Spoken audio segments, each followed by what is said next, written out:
이번 영상은 이제 우리 순호특강 문학 책에 나오는 그 고전 시가를 오늘 한번 또 분석을 또 한번 해보도록 하겠습니다.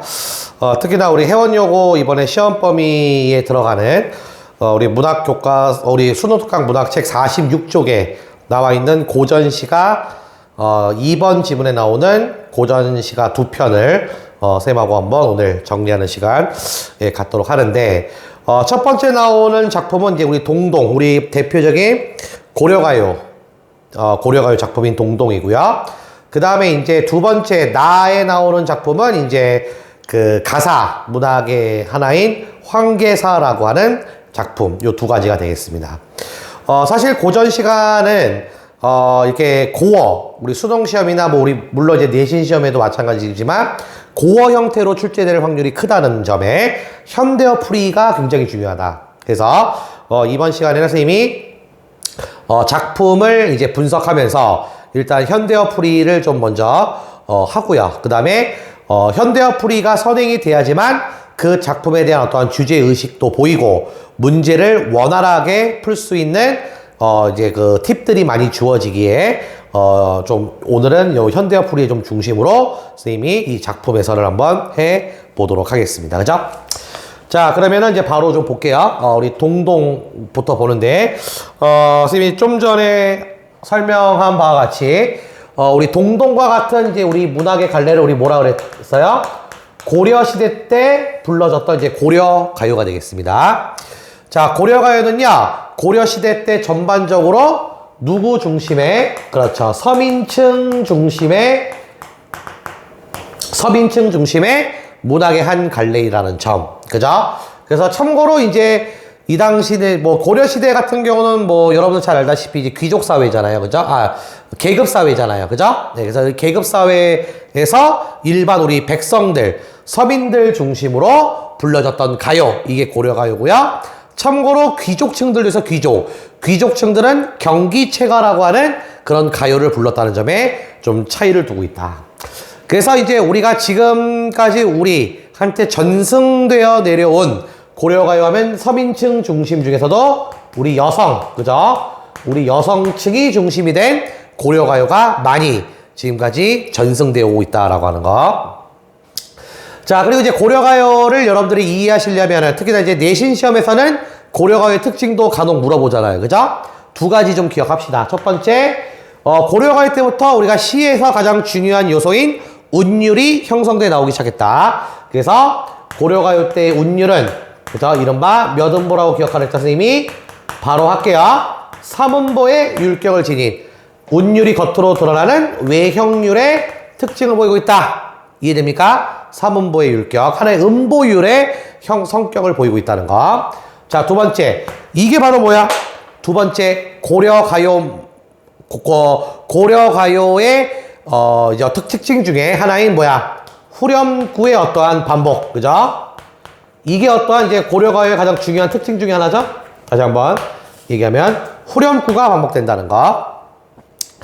그래서 각 연마다 후렴구가 반복되는데 이 후렴구를 반복하는 이유는 두 가지라 했어요. 첫 번째, 이 후렴구 역시 운율을 형성하기 위함이다. 두 번째, 시상을 전개해 나가는 데 있어서 뭐를 주고자? 안정감을 주고자 했다. 그죠? 요 두 개 꼭 기억하시라 그랬습니다. 근데 사실 이거는 선생님이 그 문학 정규 수업 시간에도 항상 여러분께 강조했던 그런 부분이기 때문에 요 두 가지 특징 기억하고요. 그러면 이제 대표적인 오늘 하게 되는 고려가요 동동의 어떠한 내용 보도록 하면요.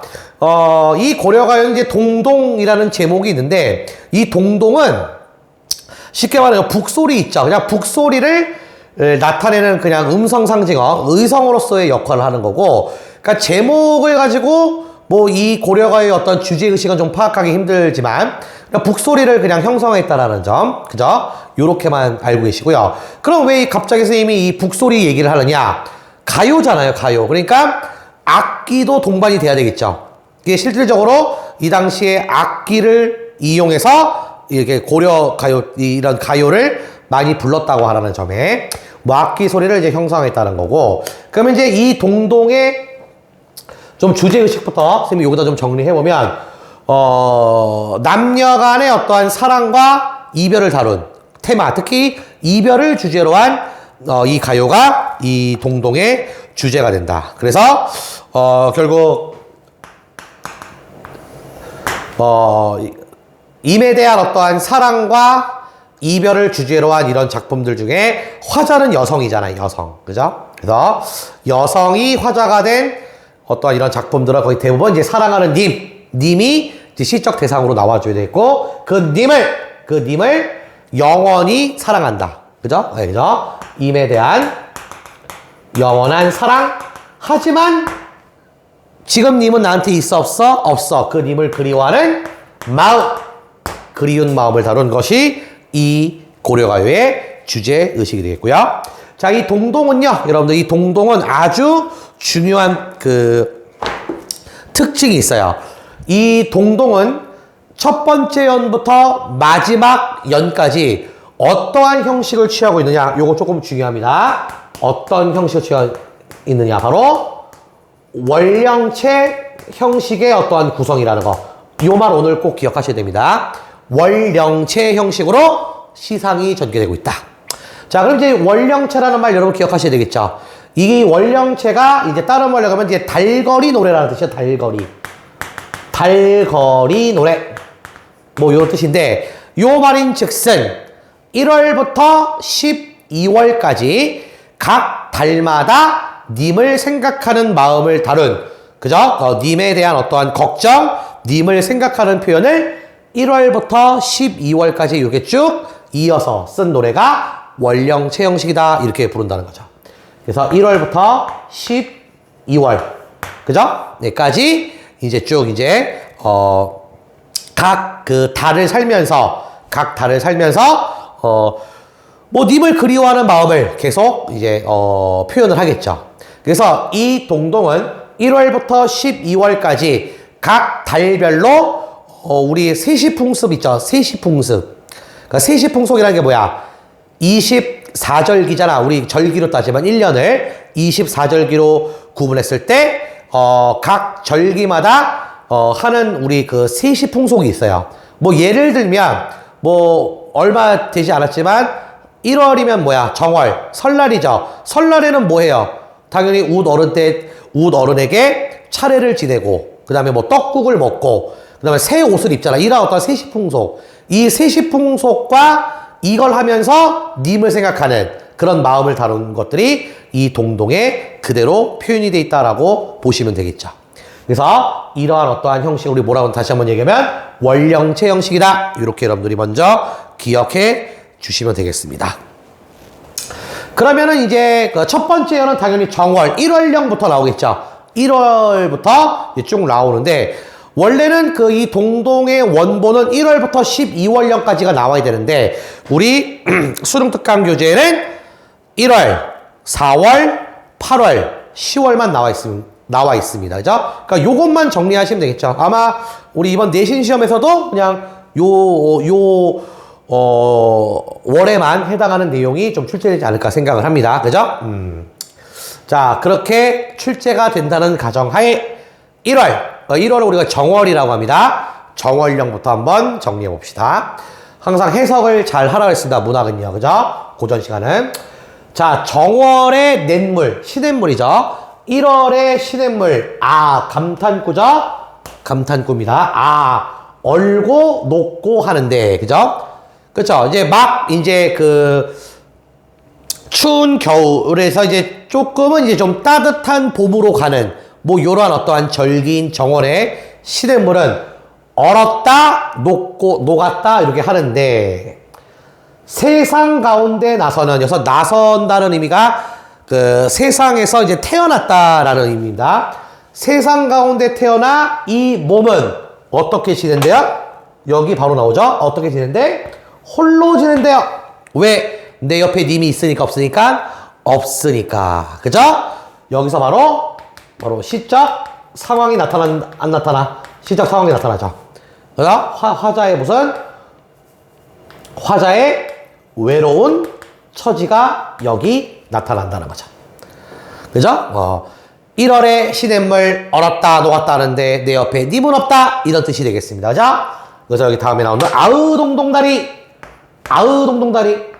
이게 바로 이제 후렴구죠. 자, 후렴구는요 다시 한번 말씀드리면 뜻은 없습니다. 그리고 아까 동동이 북소리를 형성한 거라 했죠. 뜻은 없다. 하지만 다시 한번 여기 그 후렴구 반복하는 이유, 운율 형성과 시상관계 안정감 요건 꼭 머릿속에 기억해 두셔야 되겠습니다. 자, 그래서 1월령은요 1월령은 이제 어떤 내용이야? 그죠? 홀로 사는 화자의 어떤 외로운 처지, 홀로 사는 외로움을 이렇게 표현한 내용이 되겠고요. 자, 두 번째 이제 2월령 갈게요. 자, 2월령은 이제 어떻게 됩니까? 자, 2월의 보름, 그러니까 대보름을 말합니다. 정월대보름이라고 하잖아, 그죠? 2월 보름, 높이 켠 등불, 동그라미, 중요해요, 등불. 자, 2월 대보름은 높이 켠 등불 같대요. 누가 등불 같다는 거야? 내가 사랑하는 누구? 님이 등불 같다는 거죠. 그리고 이 등불, 님이 만인, 다른 말로 하면 온 세상도 말합니다. 만인을 비추실 모습이로구나. 이렇게 표현을 하고 있어요. 그러면 이제 님을 등불이라고 여긴 화자를 바로 요 2월령을 통해서, 그죠? 자, 2월령을 통해서 어떠한 이제 님을 이제 님이 그만큼 온 세상을 비추실 정도로 좀 훌륭하다는 거잖아. 그죠? 그래서 두 번째는 임의 어떠한 훌륭한 인품이죠, 인품. 님이 갖고 있는 품성, 인품을 뭐하고 있다? 예찬하고 있는 게 두 번째 령의 포인트가 되겠습니다. 다시 한번 두 번째 령에서 등불은 뭘 의미한다? 님을 의미한다. 요거 조금 암기해 놓고 계세요. 그죠? 자, 그 다음에 4월령 볼게요. 자, 4월 아니죠. 오시는구나. 누구야? 누가 온대요? 꾀꼬리새요. 자, 꾀꼬리새 동그라미. 이 꾀꼬리새도 중요합니다. 4월이면 변함없이 나한테 꾀꼬리새가 찾아온답니다. 그런데 여기 나오죠. 뭐 때문에 녹사님? 자, 녹사님. 님은 님인데 앞에 뭘 붙었어요? 녹사라고 하는 단어가 붙었잖아. 자, 우리 교재 밑에 보면 이 녹사의 뜻이 나와 있긴 합니다. 이 녹사라고 하는 것은 고려시대 때 관직 이름 중에 하나 이렇게 나오죠. 그러면 내 님은 녹사라고 하는 관직에 있었다라는 걸 짐작할 수 있죠. 결국 이제 님이라는 것을 그냥 확인해 주시면 되고요. 그럼 뭐 때문에 님은 나를 잊고 계셔? 아니, 해마다 4월만 되면 꾀꼬리새는 나한테 찾아와서 지적이는데 왜 님은 나한테 안 오냐는 거죠. 그만큼 나 연락 외로워 안 외로워? 외롭다는 거 아닙니까 지금, 그죠? 이 외로운 심경을 4월령에서 더욱더 부각시켜주고 있네요. 그죠? 자, 그러면 결국 4월령은 이제 우리가 어떻게 보시면 되겠어요? 4월령은 좀 한 번이라도 나를 좀 찾아와줬으면 싶죠? 그만큼 나한테 무심하다는 거 아닙니까? 그죠? 그 4월령은 어떠한 무심한 한 번도 찾아와 주지 않은 무심한 님에 대해서 굉장히 서운한 감정을 비치고 있는 게 이제 4월령의 포인트가 되겠죠. 됐습니까? 이렇게 보시면 되겠고요. 그 다음에 이제 8월령이 되겠죠. 8월령 볼게요. 자, 8월 보름. 8월 이제 보름은 가윈날. 이 가윈날이 이제 지금의 바로 뭐냐면 적어두세요. 옆에. 가윈날이 옆에 적으세요. 추석이에요. 추석. 그러니까 이제 양력으로 9월, 중순이나 하순이면 음력이면 8월이니까 원래 음력이 한 달 늦으니까, 그죠? 그러니까 8월 보름이면 추석날이랍니다. 추석. 추석이면 여러분들 어때요? 우리 명절이잖아, 그죠? 얼마나 이제 가족들 다 모이고 또 차례도 지내고 좋은 시간을 얼마나 보내요. 근데 나에게 추석은 여기 나오죠. 님을 모시고 지내야만 나한테 진정한 의미 있는 추석이다. 이렇게 얘기하고 있다는 거죠. 그러니까 님이 없는 추석은 나한테 의미 있다 없다? 없다는 게 8월령의 내용이 되겠습니다. 그죠? 자, 그래서 8월령은 이제 뭐야? 그죠? 예, 8월령은, 추석에, 온 가족이 모이는 추석에 님이 있어 없어? 나는 지금 없죠. 임의 어떠한 부재가 이제 없는 거죠. 여기에 굉장한 뭐를 느껴요? 뭐를 느껴요? 쓸쓸함을 느끼고 있는 화자의 모습. 이렇게 보시면 되는 거죠. 순차적으로 잘 정리해 주셔야 되겠습니다. 그죠? 자, 그 다음에 이제 마지막 요 10월령이죠. 자, 요 10월령은 특히나 해석을 좀 잘 해 주셔야 되겠습니다. 자, 10월은요, 점여놓은 보리수나무 동그라미, 다른 색깔로 할게요. 중요하니까. 10월은 점여놓은, 이게 점여놓는다는 거죠. 이게 잰다는 거잖아. 점여놓은 무슨 나무 같대? 보리수나무, 동그라미, 보리수나무 같답니다. 그죠? 그럼 왜 10월에 갑자기 보리수나무가 나와요? 그 이유는 일단 다음에 나와 봐봐. 이 나무를 꺾어 버리신 후에 지니실, 이게 가지고 있으실 한 분이 나한테 없다는 거죠. 그럼 여기서 바로 보리수 나무가 갖고 있는 상징적인 의미. 요거 시험 문제 많이 나와요. 특히나 이제 동동이 내신 시험에 나오면 항상 요거 물어봐요. 보리수 나무, 상징적 의미.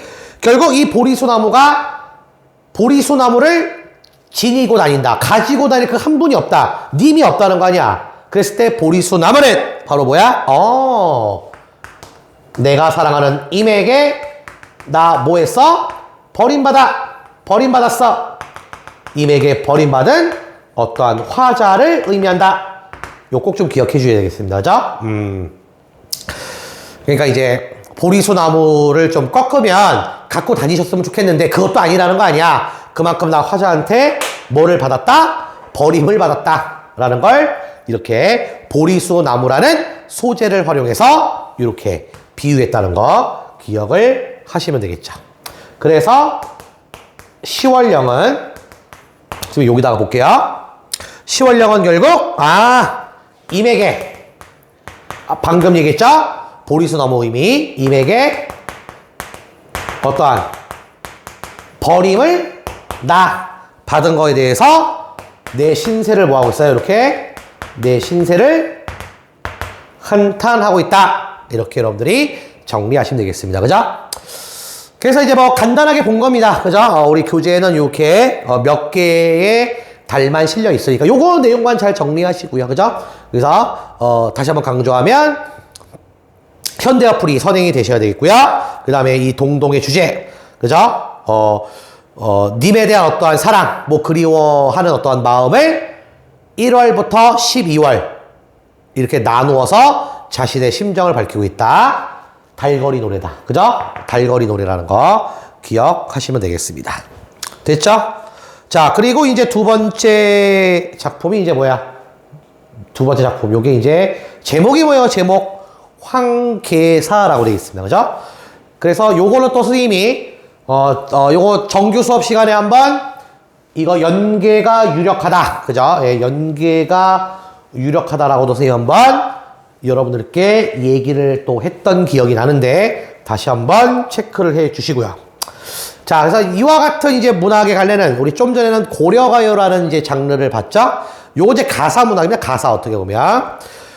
그래서 이제 가사라고 하는 문학은 이제 조선시대, 조선 전기 때 정극인이라고 하는 사람, 상춘곡을 지은 그 정극인의 그 상춘곡이 가사의 효시 첫 작품이거든요. 그래서 조선 전기 때 처음 등장하게 된 시고요. 가사 문학은 뭐 항상 뭐 선생님이 문학 시간에도 강조한 바와 같이 수능과 모의고사의 출제 테마 무조건 가사 문학이라 했어요. 그죠? 수능이나 모의고사네. 왜?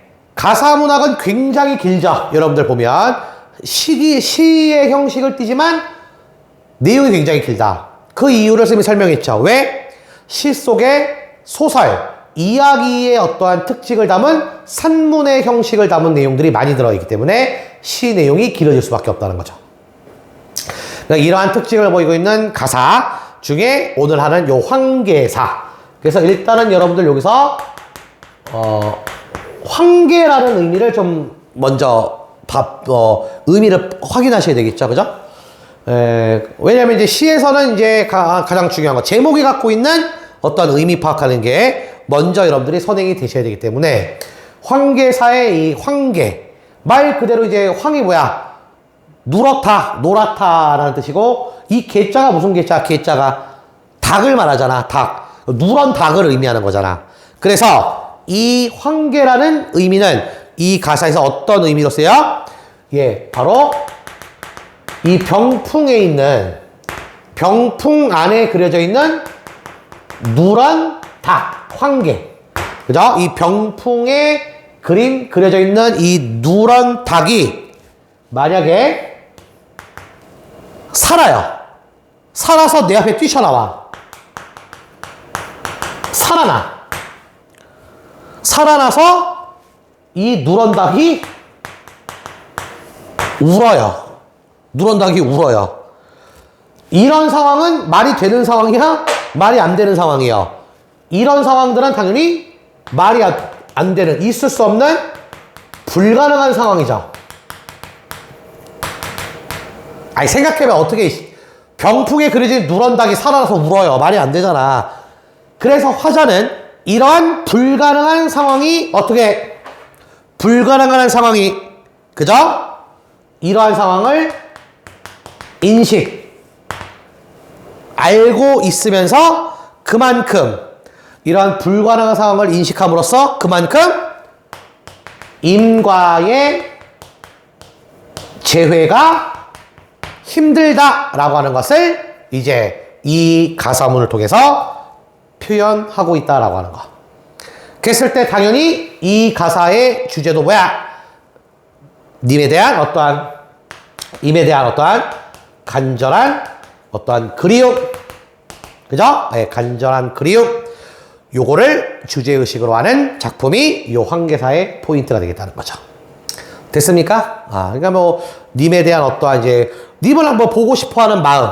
거기에 따라서 지금은 내 옆에 님이 있어 없어요? 님이 없는 것에 대한 그리운 심정. 이거를 표현한 게 이 황계사의 내용이 되겠습니다.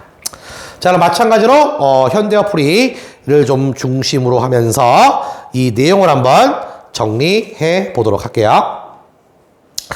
자, 첫 번째 이제 행의 이제 내용을 보면 이제 이런 얘기가 나옵니다. 그죠? 자, 일조난군 이별 후에 소식조차 돈절했대요. 자, 그래서 일조라는 말, 자, 요거 일조. 자, 요 일조는 바로 하루아침에 라는 뜻입니다. 하루아침에 느닷없이, 그죠? 하루아침에 이별, 이별이라고 하는 뭐 나왔어요? 이별이라고 하는 시적 상황 나왔어요. 하루아침에 난군, 내 님과 이별했고요. 소식조차 돈절, 끊어져 버렸습니다. 그죠? 끊어져 버렸는데, 자네 일정 못 오던가, 무슨 일로 아니오더냐? 자, 여기서 일정이란 말은 자네 정말 이란 뜻이야. 꼭 이런 뜻이야. 정말 꼭 못 와? 나한테 못 와요? 무슨 일로 아니 오십니까? 그죠? 이 아해야 말드소라고 돼 있죠. 요게 지금 보면 다음에도 계속 요게 바로 뭐야? 요게 이어지고 있죠. 그러니까 요것도 이제 우리가 방금 고려가요에서 공부했던 후렴구다라고 보시면 됩니다. 그죠? 그러니까 의미는 없습니다. 의미는 없고요. 그러니까 이제 뭐 굳이 이제 해석을 하자면 아해는 여기서 이제 아이를 말해. 그러니까 아이라고 하는 그 화자를 또 설정함으로써 그냥 님이 아닌 제3자인 아희를 내세움으로써 그만큼 화자가, 그죠? 화자가 느끼는 답답함을 아이한테 그냥 얘기한다. 뭐 요 정도로 여러분들이 의미 파악하셔도 무방하다라는 거죠. 자, 그래서 이제 이렇게 세 줄을 딱 묶으면 요 얘기는 화자는 지금 이별 때문에 슬퍼해 안 슬퍼해? 슬퍼하죠? 그리고 님의 소식 좀 듣고 싶어하는 그런 아주 절실한 마음이 여기에 표현되어 있다라고 이해하시면 되겠습니다. 그죠? 자, 그 다음 보면 황혼 저문 날에 개가 지져 못 웃습니까? 그 황혼 저문 날에 이제 해가 이제 이제 기울어지는 이제 저녁이 되는 이런 상황에 개가 짖어서 나한테 못 옵니까? 아니면 춘수가 만사택하니 물이 깊어 못 옵니까? 춘수가 만사택하다는 건 밑에 나오죠. 뭐로 돼 있어요? 이렇게 교재 밑에 나와 있잖아. 봄물이 사방 연못에 가득해. 그 물이 깊어 못 오십니까? 아니면 하운이 다 기봉하니 산이 높아 못 오십니까?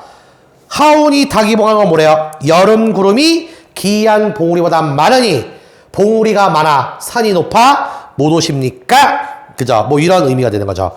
결국 여기서 포인트 뭐야? 물과 산.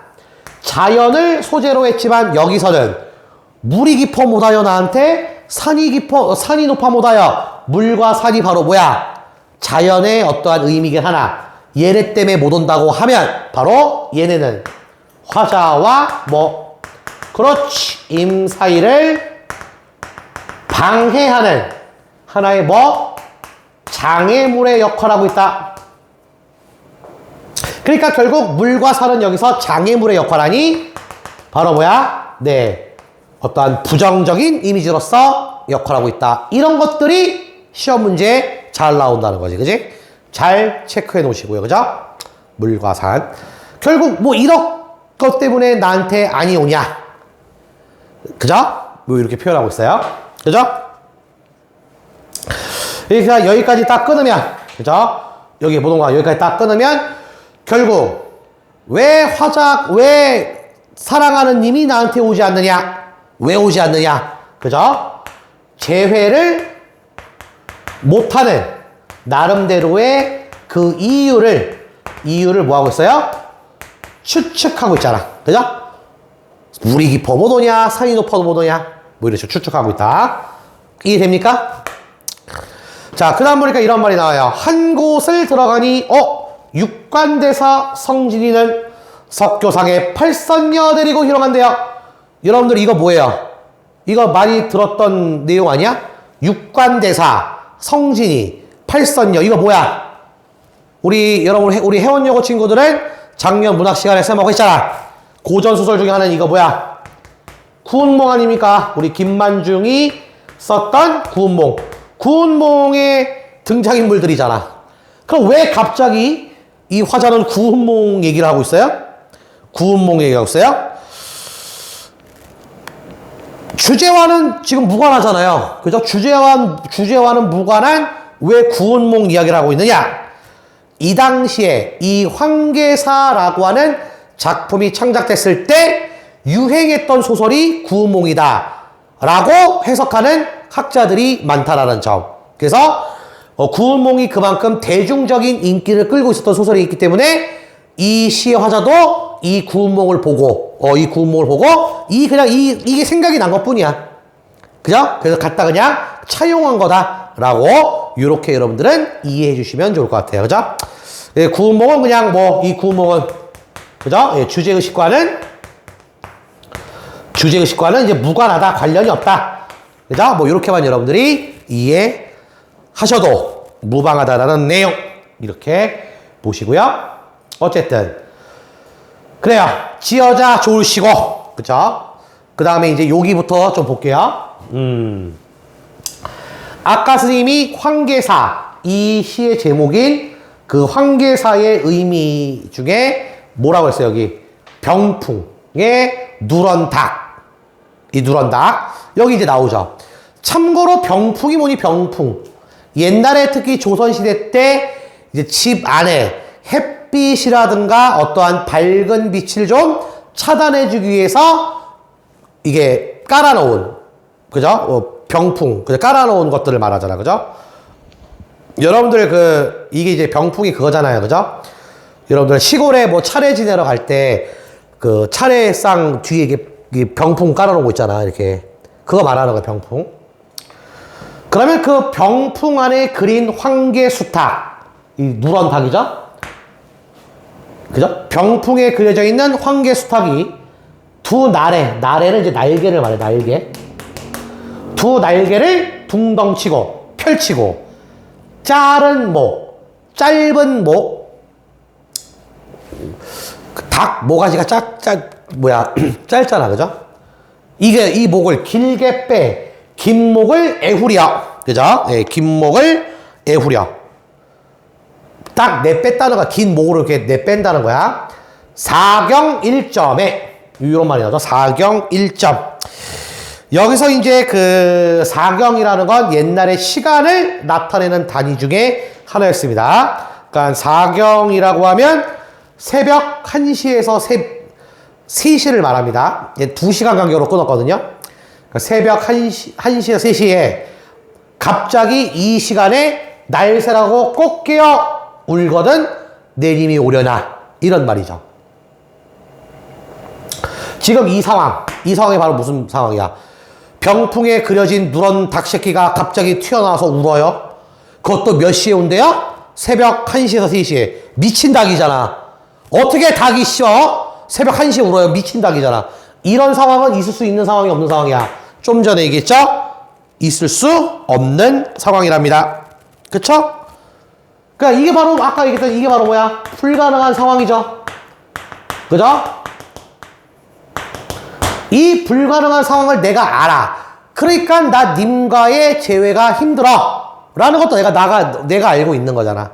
그래서 차례 어이 그리에 아니오도냐. 이렇게 또 한탄을 하고 있잖아. 그죠? 잘 챙겨주시고요. 그죠? 그 다음에 이제 보면 너는 죽어서 황하수 되고요. 나는 죽어서 도대선이 되겠대요. 황하수는 이제 중국의 황하강을 얘기합니다. 그러니까 중국의 중심부를 질러 들어가는 황하강. 그죠? 그럼 너가 황하강이 되고 나는 거기 그 강에 떠 있는 도대선은 이제 배를 말하는데 배가 된다? 이것도 역시 말이 돼야 안 돼요. 있을 수가 없잖아요. 그죠? 불가능한 상황. 그럼 이게 되어서 밤이나 낮이나 밤이나 바람 불고 물결 치는 대로 어하 두덩실 떠서 놀자 이렇게 얘기를 하고 있습니다. 그죠? 그만큼 이제 님을 이제 좀 보고 싶어하는 많이 좀 보고 싶어하는 마음이 여기에 담겨 있죠. 자, 그런 다음에 이제 이런 표현합니다. 저 달아 보느냐 달. 자, 여기서 하늘에 떠 있는 달. 보통 이렇게 이별의 정한, 임에 대한 그리움을 다룬 작품들에서 등장하는 뭐 해, 달, 별, 하늘에 떠 있는 이러한 소재는 전부 누굴 상징한다? 내가 사랑하는 여기 밑에 나오네 님을 상징한다는 거. 그냥 외워놓으세요. 그냥 패턴이에요. 패턴입니다. 외워놔요. 자, 님 계신데 명휘를 빌리려면 나도 보게. 여기서 명휘는 달의 밝은 빛을 의미합니다. 참고로 적어 놓으시고요. 그렇지. 달의 밝은 빛 빌리려면 나도 보게. 그죠? 뭐 이렇게. 네. 그러니까 이제 하늘에 떠 있는 밝은 달빛을 보며 님을 생각하는 화자의 마음. 이렇게 이해하시면 되겠고요. 자, 추월이 양명휘하니 달이 밝아 또 못 옵니까? 추월 가을달 양명휘하대요. 나와 있죠, 밑에. 그죠? 가을달은 밝은 빛을 드날리니, 휘날리니, 달이 또 밝아서 못 오십니까? 그죠? 네. 선생님, 그럼 이것도 아까, 강물이 깊어 못 와요, 산이 높아 못 와요, 이거 있었잖아요. 그거와 똑같은 의미입니까? 맞죠? 맞죠? 이거 역시 화자와 임 사이를 방해하는 장애물이 또 되겠다라고 하는 거죠. 그죠? 그러니까, 자, 여기서 또 주의하셔야 되겠습니다. 주의! 무조건 주의하셔야 돼요. 여기에 표현된 저 달아 보느냐의 달과 여기 달은 같은 의미예요? 다른 의미예요? 전혀 다른 의미라는 거죠. 맞죠? 왜? 여기서의 달은 저 하늘에 떠 있는 달빛을 바라보며, 선생님이 아까 뭐라 했어요?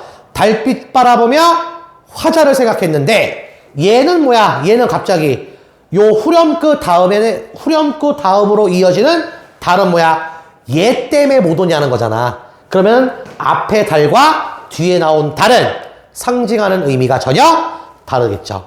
요런 것들이 이제 내신 시험 문제에서 잘 나오는 포인트가 되겠다라고 하는 거.